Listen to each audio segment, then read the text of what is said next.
So, about 20 years ago, I started a path of deconstruction of my faith. I'm James, and if you want to hear about that for the next few minutes, then here we go. Growing up in the evangelical tradition, I guess you can say, my parents were founding members of a non denominational charismatic church back in the 70s. And during all that, I was always encouraged to read the Bible, read it for yourself. So I would go through the Bible here and there. I never really, though, read it front to back until about 20 years ago. And I read it several times. And each time I got angrier and angrier because the evangelicals weren't following it. Here's a few examples. Exodus 22:21. Let me get my cheaters here.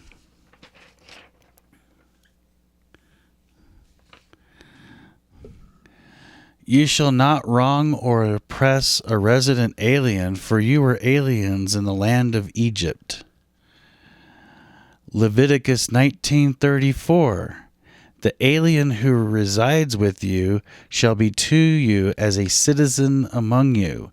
You shall love the foreigner as yourself, for you were foreign in the land of Egypt.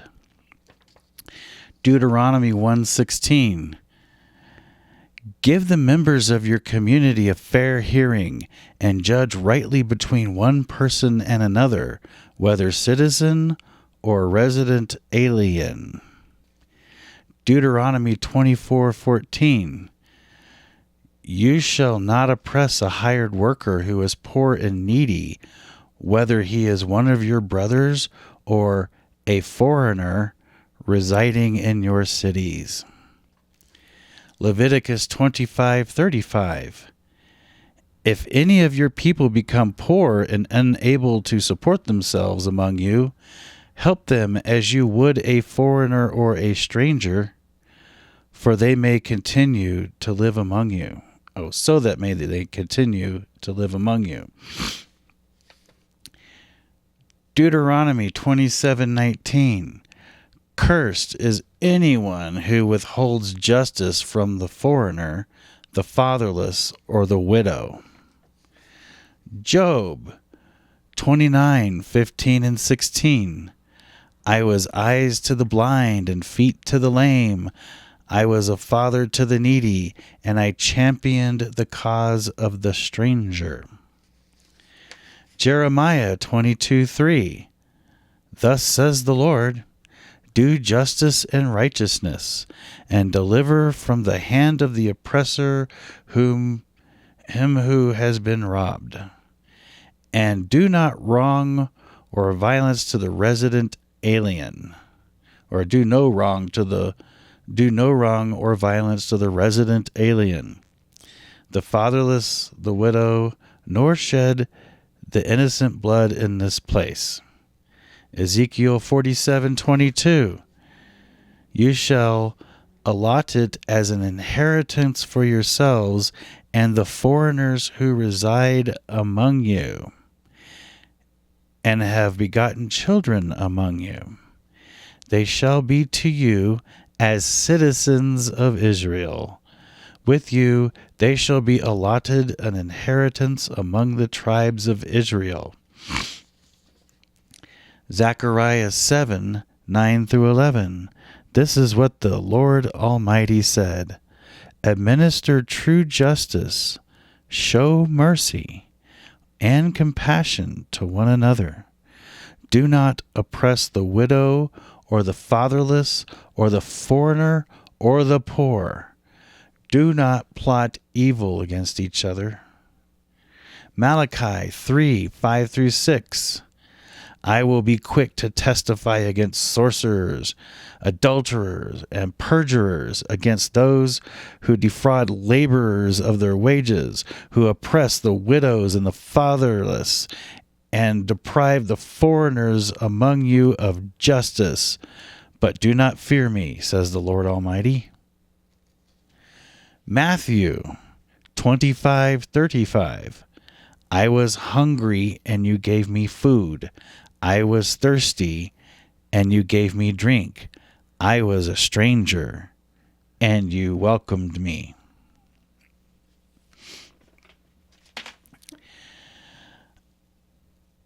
While, the time I was reading all this, okay, was during the Bush administration. During the second term, Bush's second term. And Bush was the Christian president. And I was listening to how they would talk about, the foreigners living among us, the aliens, immigrants, those other people, the Muslims, whoever. And also the way that they treated the poor. But this is relevant today because of what's going on. This president who Christians say is ordained by God. Man. And at the time, I was living in an intentional community. It was a Christian community. And it was in an urban area, and we had all kinds of ministries that we did. And during this time living in this intentional community, I started meeting people who, my parents and church leaders and others I grew up with told me that were wicked. I met communists and socialists and anarchists and people of color and people who believed that, evolution was real and all that other stuff that I was told was wicked and horrible. And I was finding that a lot of these people were some of the nicest and kindest people I've ever met in my life. And when that happened, I started what I like to call my political deconstruction. That happened in the early 2000s. And I went from being an evangelical Republican to being what I called a Christian progressive, a lefty. Who knows? I'd always been more what you would call a Rockefeller Republican back in the day, where I was conservative in some ways, but socially I was quite progressive in a lot of ways. And there were things back then that I disagreed with the church on, such as homosexuality. I didn't see anything wrong with it, but my church did, and they were kind of into all this conversion therapy at the time. I'm not sure what they're into now because I haven't been there in a long time. But that political deconstruction led down the path to me reading the Bible several times and walking away from the church. It wasn't just these verses. It was many others. But these are relevant today because of the way this current administration in Washington, D.C. is carrying out their mission to deport the illegals, as they call them. This is so anti-Christian. This is so against the Bible that these people should either stop calling themselves Christians or stop oppressing the foreigners living among us.